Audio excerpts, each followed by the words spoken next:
Assalamualaikum warahmatullahi wabarakatuh. Waalaikumsalam warahmatullahi wabarakatuh. Baik teman-teman semua dari berbagai channel, ada Akad Channel, ada Mimbar Tube, ada Realita TV. Semuanya ya. Kemudian ada semuanya ya, anti oligarki juga hadir di sini. Bersama kita ada Bung Ahmad Khozinuddin dan Siap. kita hari ini dapat kabar yang sangat mengejutkan terkait dengan 8 pernyataan dari Purnawirawan TNI yang dibacakan sekitar 2 minggu yang lalu. Hari-hari ini mulai ada dampaknya ya. Betul. Diamplifikasi oleh media-media nasional ya. Khususnya satu poin yaitu tentang pemakzulan Mas Gibran Rakabuming Raka sebagai Wakil Presiden Joko Widodo, Wakil Presiden Prabowo Subianto. Meskipun kemarin ada pernyataan dari Bapak Wiranto ini akan ditampung katanya. Cuma ditampung doang. Cuma ditampung doang. Nah ini pertanyaan pentingnya adalah mungkinkah Bang Ahmad Khozinuddin, Mas Gibran Rakabuming Raka sebagai Wakil Presiden termuda di Republik ini bisa dimakzulkan dengan sistem politik yang ada sekarang? Silakan Bang Ahmad Khozinuddin. Ya, bismillahirrahmanirrahim. Kalau pertanyaannya sederhana mungkin apa tidak, ya jawabannya juga sederhana. Gimana? Ya pasti, bukan hanya mungkin atau tidak, Wow. pasti. Kenapa? Ada 2 pendekatan. Pertama, realitas sejarah. Pemakzulan itu lazim terjadi di berbagai belahan dunia, termasuk di negara kita. Sejarah pemakzulan itu di negara kita setidaknya ada 2 presiden yang dimakzulkan. Pertama Presiden Soeharto, yang kedua Presiden Abdurrahman Wahid. Ya. Nah memang kalau kita bicara sejarah Wapres itu yang belum ya. Rata-rata pemakzulan itu terhadap presiden. Wapresnya gantiin justru ya. Kedua, secara norma dalam konstitusi itu presiden termasuk wakil presiden itu memang bisa berhenti di tengah jalan. Bisa karena dia meninggal dunia, bisa juga karena dia berhalangan tetap, misalkan kena stroke, ya kan? Iya. Termasuk bisa karena diberhentikan.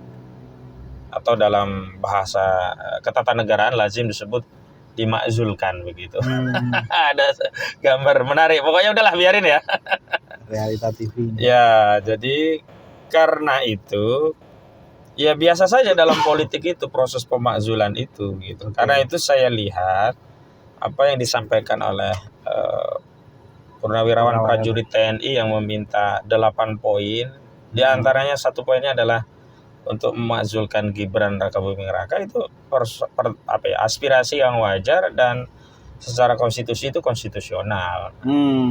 Dan praktiknya atau presidennya sudah pernah ada. Bedanya untuk Wapres memang belum. Mungkin ini yang akan menjadi sejarah pertama Wapres dimakzulkan tanpa satu paket dengan presidennya begitu. Biasanya kan kalau yang dimakzulkan itu adalah presidennya dan secara otomatis Wapres naik tahta menjadi presiden karena konstitusi mengatur demikian. Itu tentang mungkin atau tidaknya. Yang kedua tentang mekanisme. Ya, mekanismenya penting. Kalau mekanisme itu kan terbagi jadi 2 gitu. Ada mekanisme konstitusional. Yang kedua mekanisme ekstra konstitusi. Kalau kita bicara mekanisme konstitusi, meskipun ada jalan tapi rasanya mustahil. Karena pemakzulan presiden dan atau wakil presiden itu baru bisa diproses ketika ada usulan dari DPR dulu. Jadi ada proses politik di DPR, mereka kemudian punya hak namanya hak menyatakan pendapat, HMP ya. Dan hak menyatakan pendapat itu harus menghasilkan pendapat bahwa Wapres sudah melanggar konstitusi, yang dengan itu Wapres bisa dimakzulkan. Nah, setelah HMP keluar dari DPR, baru masuk ke MK, diadili oleh MK. Setelah MK mengabulkan pemakzulan yang diajukan oleh DPR melalui HMP tadi, tindak lanjutnya kan ke MK ya, balik lagi ke MPR. Nah, ke MPR baru dilakukan sidang paripurna dengan agenda utama memakzulkan wakil presiden termasuk memilih Wapres pengganti. Itu mekanisme konstitusi. Nah, kalau kita bicara konstitusi yang diatur dalam pasal-pasal konstitusi, ya mungkin banyak pihak rasanya mustahil. Dan ini pula yang kemudian dijadikan dalih oleh para pendukung Gibran, orang-orang termasuk Purnawirawan Jenderal TNI ini ya, yang meminta pemakzulan Gibran itu seperti tidak paham konstitusi begitu. Karena memang kalau secara konstitusi nggak bisa minta ke presiden. Dan itu pula yang kemudian menjadi jawaban Wiranto bahwa seorang presiden itu tak memiliki wewenang yang tak terbatas. Artinya kewenangan presiden itu memang terbatas dan memang sesuai dengan teori pemisahan kekuasaan, trias politika begitu. Ya kekuasaan untuk memakzulkan seorang wapres itu bukan kekuasaan eksekutif, tapi kekuasaan legislatif ya, kontrol Dewan Perwakilan Rakyat bersama DPD di lembaga yang namanya MPR. Tapi sebenarnya kalau dalam konteks usulan kan bisa saja presiden meneruskan usulan itu ke MPR. Gitu. Nah, mereka juga berdalih ya nggak bisa dong memakzulkan wapresnya karena itu kan satu paket dari pilpres. Jadi kalau mau memakzulkan wapres sama saja ya presidennya sekalian karena dulu satu paket. Dua-duanya ya. Yang ketiga, mereka menganggap itu sama saja nggak menghargai proses pemilu atau pilpres yang dilakukan karena kan Gibran itu kan dipilih oleh rakyat melalui pilpres, jadi bukan dipilih oleh purnawirawan ini begitu. Nah, saya ingin membantu menjawab tentang apa yang menjadi argumentasi para pendukung Gibran tadi ya. Yang pertama kalau kita bicara mekanisme, memang mekanisme tadi yang saya jelaskan secara konstitusional demikian, tapi mekanisme ada dua, ekstra konstitusi, di luar konstitusi. Jadi ada dua peristiwa ya, lengsernya kekuasaan itu, yang satu menggunakan mekanisme konstitusi, yang kedua menggunakan mekanisme non konstitusi, ekstra konstitusi.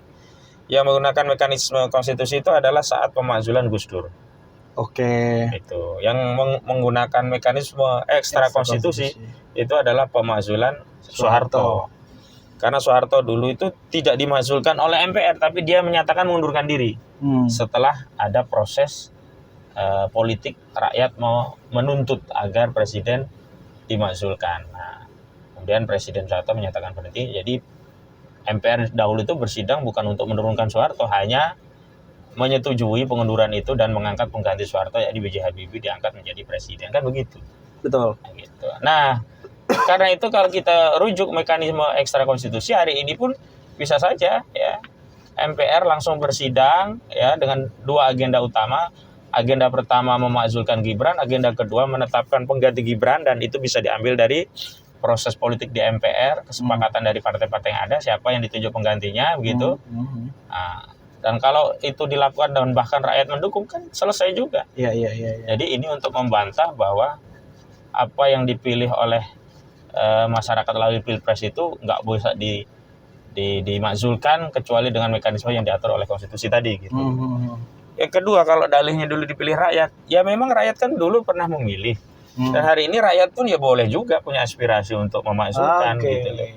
Jangan dianggap aspirasi itu hanya diwadahi dalam proses pemilu. Pemilih doang. Ya, di luar proses pemilu dianggap bukan aspirasi gitu. Dan kalau hari ini kita coba tanya ya di masyarakat tuh, yang saya temukan beberapa. Yang pertama, mayoritas orang-orang, terutama tokoh ya, yang saya temui itu selalu menyatakan tidak ridho Republik seluas sebesar ini dengan 285 juta jiwa dipimpin seorang Gibran Rakabuming Raka yang hanya untuk pidato pun harus nyontek teks gitulah ya.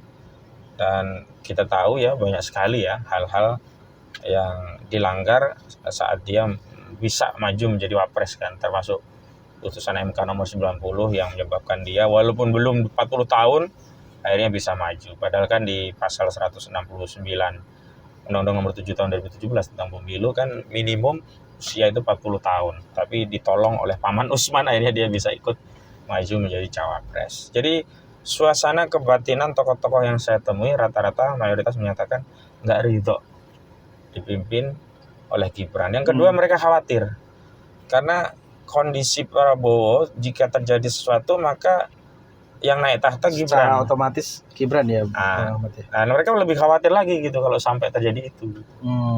Khawatir kenapa? Ya mohon maaf ya, ke semua itu kapasitas itu harus melalui proses ya, termasuk waktu, pengalaman dan seterusnya. Anak-anak muda itu boleh jadi dia menang ilmu, tapi pengalaman, kepiawaian, bagaimana mengelola sebuah negara nggak bisa diperoleh karena dia ahli laptop misalnya, ahli sosmed, enggak, karena itu ada proses. Dan memang boleh jadi orang-orang muda itu lebih bijak, lebih dewasa daripada yang lebih tua, tapi umumnya tentu yang berpengalaman jauh lebih bijak. Nah, Gibran ini tidak memenuhi dua kriteria sekaligus. Dari sisi usia pengalaman jauh ya, dari kapasitas tentang bagaimana mengelola, ya memang masih bocah gitu. Itu pendapat mereka ya. Kan kita tidak menemukan sikap yang bisa kita kategorikan matang ya pada diri Gibran gitu. Sederhana saja untuk pidato saja kan ya, atau untuk memberikan sambutan saja kan terlihat mana orang yang sebenarnya memiliki kapasitas kelayakan sebagai pemimpin dan mana yang sebenarnya ya masih harus banyak belajar gitu. Lalu masyarakat juga mengindra keadaan hari ini kan lebih sulit gitu, dan bisa jadi lebih sulit itu kan dari faktor kepemimpinan. Betul. Dan faktor kepemimpinan itu memang yang mereka itu menyorot dua-duanya ya. Dua-duanya maksudnya termasuk Prabowo, tapi sorotan kuat ke Gibran lebih. Kenapa? Ya karena tadi banyak ketidaklayakan yang ada pada Gibran, sehingga problemnya ini belum sampai kepada apakah dia bisa memimpin dengan baik. Yang pertama adalah problem sebenarnya dia itu tidak layak jadi pemimpin. Nah, itu yang dirasakan rakyat. Sehingga kalau kita bicara aspirasi yang disampaikan oleh Purnawirawan TNI, khususnya poin tentang pemakzulan Gibran ya memang di masyarakat banyak terjadi itu. Dirasakan rakyat, artinya itu bukan hanya menjadi domain aspirasi Purnawirawan TNI ya. Dan kita tahu yang tanda tangan kan bukan kaleng-kaleng, sampai yang mengetahui ikut Jenderal Trisno kan ya. 3 matra semuanya teken, darat, laut, udara ya kan.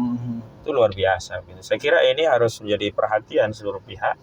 Tidak bisa menganggap ini hal yang sepele. Kalau tuntutan itu keluar dari ya mungkin saya ya yang bukan orang yang punya legacy ya dalam konteks bernegara, boleh saja diabaikan. Tapi kan ini tuntutan dari purnawirawan bahkan dengan pangkat yang beragam ya, ada jenderal, ada kolonel, macam-macam tuh. Dan yang menarik kan ini sudah mulai diamplifikasi baik melalui sosial media kan, banyaknya dukungan. Termasuk kami yang beberapa waktu lalu konsolidasi ke Bandung dengan tokoh Bandung, itu kan selain ya menuntut penghentian proyek PIK 2 itu termasuk mendukung tuntutan Purnawirawan TNI ini untuk memakzulkan Gibran. Dan hari ini saya baca ada aksi di Magelang. Magelang itu kan pusatnya pelatihan militer ya, Akmil di sana. Ada dukungan aksi untuk mendukung 8 poin pernyataan dari Purnawirawan TNI ini. Jadi itu yang menurut saya menarik. Jadi bolanya terus menggelinding begitu, Bung Arif. Iya. Ya, sebagaimana kita tahu Bang Ahmad Fazinuddin juga kalau kita ingatkan lagi ya, apa yang disampaikan oleh Koni pada waktu itu ketika masih di Rusia, dia juga sempat menyampaikan bahwa ada dugaan ya kemungkinan nanti Pak Prabowo tidak sampai 2 tahun dan Gibran akan memimpin. Nah ini kan memancing kekhawatiran tersendiri ya pada waktu itu, terutama para purnawirawan jenderal ini.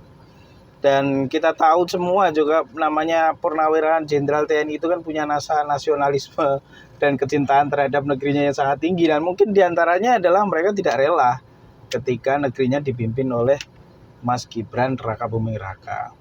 Tapi Bang Ahmad Fazinuddin di sisi lain seperti yang ada di komentar Bang Ahmad Fazinuddin tadi saya juga sempat baca sedikit, ada juga masyarakat yang menganggap bahwa Pak Jokowi dan Pak Gibran ini mendapatkan dukungan mayoritas rakyat Indonesia, kata netizen ini Pak Ahmad Fazinuddin.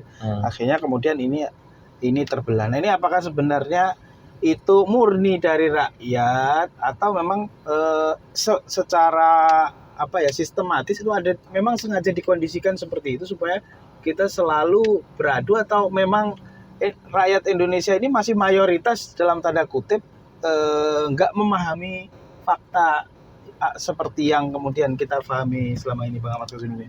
Ya kalau saya melihat dukungan untuk Jokowi itu kan banyaknya dikoordinir di dunia sosial media ya.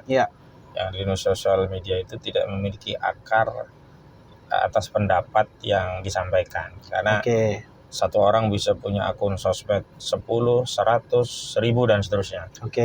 Sehingga kalau kita lihat ada 1000 orang yang berpendapat ya mereka menyatakan terima kasih Pak Jokowi gitu. Sama dengan satu orang gitu. Kalau kita katakan itu juga bisa berlaku kepada yang kontra Jokowi Gibran. Nah, cara melihatnya bagaimana untuk melihat yang genuine ya, yang asli ya. Kita lihat orang-orang yang muncul langsung nampak wajahnya. Kan hari ini tokoh-tokoh yang langsung muncul nampak wajahnya banyaknya yang kontra sampai berani menyatakan meminta Prabowo memajukan Gibran. Sementara yang pro Jokowi kan cuma rame di sosmed, gak ada orangnya. Nah, kita bisa jadikan parameter itu cuma aktivitas yang tidak organik, artinya itu permainan teknologi dalam hal ini buzzer ya. Nah itu kan gini aja, di Purnawiran Jenderal itu kan kemarin ada banyaklah jenderal-jenderal lah ya, sampai 89 kolonel dan seterusnya itu kan kita tahu. Cuman tolong pemirsa jangan telepon saya dulu. Ini saya lagi siaran. Pemirsa jangan telepon saya dulu, saya lagi siaran. HP-nya untuk siaran ya. Enggak nonton YouTube sih. Terus nonton YouTube ya. Nah, kan kita nggak melihat satu saja Purnawiran Jenderal yang menyatakan saya berada di belakang Gibran, kan nggak ada. Berarti kan nggak ada suara yang mendukung gitu. Iya. Nah, kalau ada silent majority yang ini apa sih? Kalau ada silent majority yang menyatakan diam terhadap ramainya, kalau ada ya silent majority yang diam atas ramainya sebuah isu, berarti diamnya itu tanda persetujuan terhadap isu itu. Dan hari ini katakanlah kalau banyak Purnawiran Jenderal lainnya diam terhadap pernyataan itu, berarti yang lainnya juga setuju. Gitu. Jadi bukan sebaliknya gitu. Artinya statement tentang yang masih sayang Pak Jokowi, ya cinta Pak Mas Gibran, hidup mati bersama Jokowi ya, mati bersama Jokowi ya, itu segelintir saja. Dan kalau yang tampil di publik itu kan rata-rata orang-orang itu ya. Misalnya nih yang membela ijazah palsu Jokowi itu ya ahli sih, tapi ahli masak gitu. Bukan ahli forensik digital. Ada juga dia alumni sih, tapi bukan alumni kampus ternama, alumni kampus Ruko gitu. Ya dia ahli sih, tapi ahli intimidasi karena dia mantan preman ya. Yang mendukung begitu-begitu gitu. Beda dengan yang mengkritik ijazah Jokowi kan jelas ada Dr. Rismon alumni UGM. Betul. Ada Dr. Stiva juga alumni UGM, ada Dr. Roy Suryo juga alumni UGM, dan mereka memang punya kapasitas keahlian di bidang itu. Bukan ya Master Chef kok menyatakan ijazah asli itu nggak nyambung. Kalau Master Chef menyatakan Pak Jokowi itu rasanya pahit sekali, saya udah mencicipi, nah kita percaya karena terkait rasa kan. Nah ini kan terkait keaslian ijazah kok yang ngomong Master Chef itu kan hil yang mustahil. Oke, Pak Ahmad Waziruddin tadi di awal sempat menyampaikan ada dua ya. Yang pertama adalah secara konstitusional dan cukup panjang tadi disebutkan. Betul. Ada yang kedua adalah non konstitusional, di luar ya, ekstra konstitusional. Tapi ada hal yang menarik juga ini Bang Ahmad Waziruddin.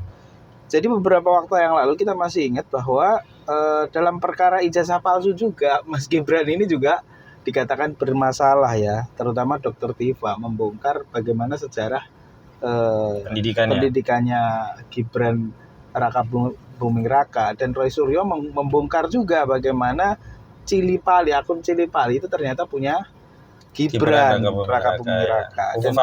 Ya, makanya itu dulu Fufu Fafa, dan itu juga jadi salah satu pintu masuk dulu ya, untuk segera mereka nggak setuju lah intinya kalau Gibran jadi wapres pada saat itu. Nah, apakah ini juga bisa menjadi celah Bang Ahmad Waziruddin? Sebenarnya begini ya, proses pemazulan itu dengan atau tanpa alasan ya bisa saja dilakukan. Yang penting disepakati atau tidak. Hanya memang untuk mendapat kesepakatan kan harus ada alasan.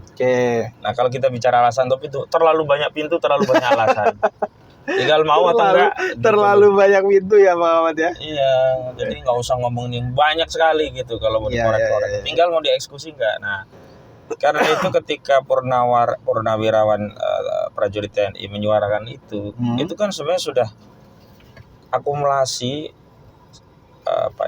rasa yang mereka pendam dan berusaha disalurkan melalui ruang privat, yakni dengan ketemu presiden langsung, tapi juga tak menemukan saluran, akhirnya ya mereka luapkan ya dalam bentuk forum publik gitu. Nah, kronologisnya kan sejak Februari sebenarnya pengen ngadep langsung ke Pak Prabowo. Cuman yang nggak ada respon, mungkin orang-orang di sekeliling Prabowo ini menghalangi informasi itu. banyak pengkhianat lah di sekitarnya. Yang mau tidak mau akhirnya menjadi konsumsi publik, dan hari ini sudah menjadi bola liar, sudah menjadi istilahnya snowball ya, bola salju yang menggelinding, yang makin ke bawah makin membesar dan melibas apapun yang terlewati begitu.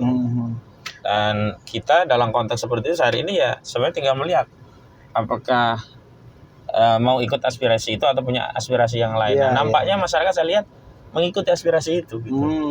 Jadi tadi kalau ada yang aspirasi membela dengan menyatakan Jokowi A, B, C, kira A, B, C, ternyata ya nggak organik, jadi hanya segelintir orang saja begitu. Oke, ya begitu ya teman-teman semua ya. Jadi saya pikir ini cukup jelas. Baik dengan alasan maupun tanpa alasan sebenarnya bisa saja, asalkan elemen politik itu sepakat semua gitu. Atau minimal Pak Prabowo lah ya mendorong DPR dan MPR, mah selesai juga. Nah yang kedua ini ada yang menarik juga Bang Ahmad Hussainuddin.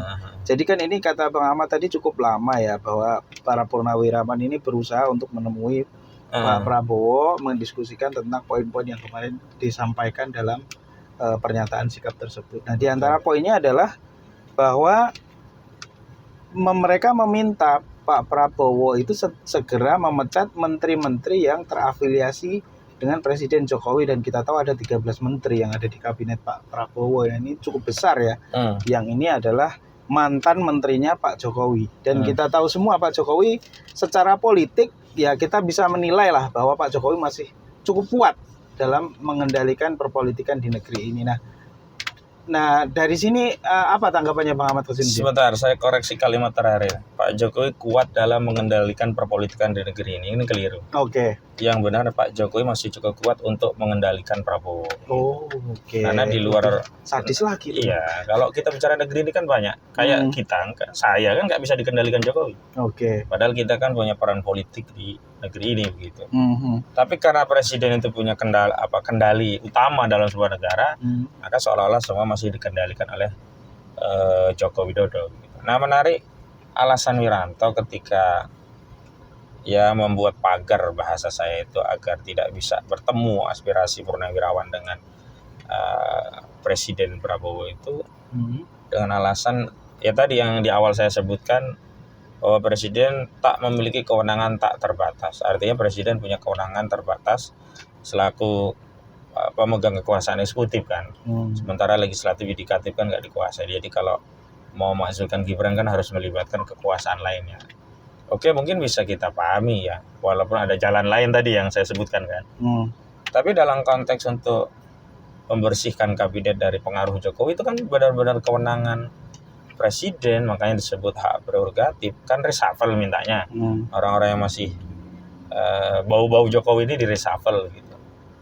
Maka dalam konteks tuntutan itu sebenarnya tidak ada alasan bagi Presiden untuk tidak mendengar atau berdalih kewenangannya terbatas.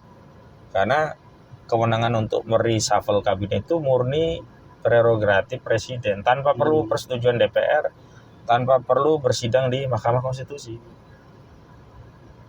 Bahkan tanpa perlu persetujuan ketua umum partai politik, katakanlah demikian gitu.